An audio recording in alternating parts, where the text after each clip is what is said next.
Hi, I'm makeup artist Justin Tyme, and on today's episode of Make Up Your Mind with Justin Tyme, we're going to be talking about the latest foundation to come out from Chanel Beauty, the Perfection Lumiere Velvet. This is a really fantastic, lightweight, oil-free foundation that gives you a beautiful, soft, matte finish. And it also has micro-focus pigments in it to help soften the appearance of fine lines and wrinkles and uneven texture in the skin. Now this foundation is actually an update on a previous foundation, the Chanel Perfection Lumiere, which is more of a, I would say, a medium to a full coverage foundation, and it definitely has more oil absorbing properties than it does moisturizing, thus making it ideal for an oily skin. But a drier skin could always wear that foundation, it would just need a heavy moisturizer underneath of it. At any rate, everyone loved the finish of that foundation, and so Chanel, after releasing the Vita Lumiere Aqua, and it was such a huge success, decided to release a new updated version of the Perfection Lumiere called Perfection Lumiere Velvet. Now this foundation does require you to shake it, as does the Vita Lumiere Aqua. You know, for decades you're told not to shake your foundation, but this one you definitely want to shake it a few times to mix up all of the ingredients inside. Again, it is oil-free. The consistency of this foundation I would relate to actually a dry oil. It's basically just kind of a dry oil and pigment is all it feels like.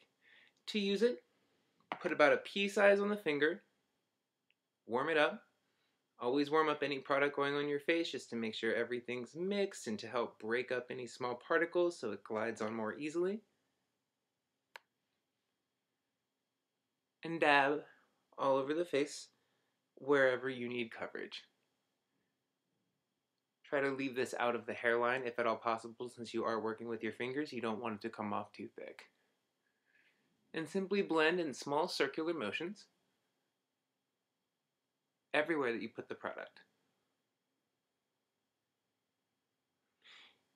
If you find you like a heavier coverage, this foundation can always be used as a primer for another foundation to be put over top of, just to kind of give you a little bit of a more even complexion before you go in with a heavier foundation, thus reducing the overall weight and coverage at the end. Now, if putting on foundation with your fingers isn't really your thing, you can always try it with a brush. For this, back of the hand, warm it up. If you're a makeup artist and you're using this product, this would of course be done on a metal mixing plate or on a spatula. I'm going to use a dual fiber brush. I love dual fiber brushes because they combine both synthetic and natural hair fibers, and they really give you a flawless airbrush finish.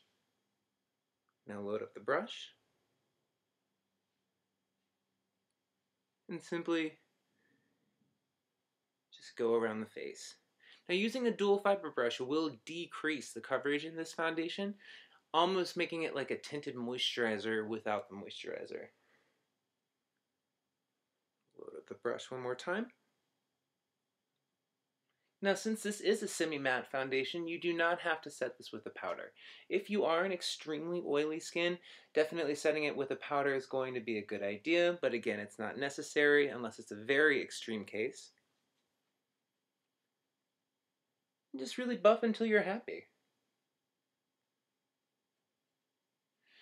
Now to get the most coverage out of this foundation, I would recommend using a kabuki or a buff brush. Same method as before. Sorry, break it up a little bit. Now to get the most foundation, take your kabuki or your buff brush and stipple. I have some surface redness throughout my cheeks from being dry and very sensitive skin. So it usually burns through most foundations, unfortunately, but using a stippling method with a buff brush, it really, I don't want to say packs on the foundation, but it definitely layers it in the right way so you get a fuller coverage out of any foundation used. Yeah, if you can see. A bit more flawless. But like I said, you don't have to set this foundation with a powder. Next step would follow through with either a contour, your concealer, your highlighter, whatever cream that you were going to put on your face would be the next product. And really you should use a powder to set those products since they're not really oil absorbing and aren't meant to be quite as long lasting as this foundation. Thank you so much for watching today's episode of Make Up Your Mind with Justin Tyme, featuring the Chanel Perfection Lumiere Foundation. Be sure to follow me on Twitter and Instagram at Justin Tyme Art. Time is spelled with a Y. And be sure to check out my website, justintimeartistry.com. Thank you so much for watching and have a great day.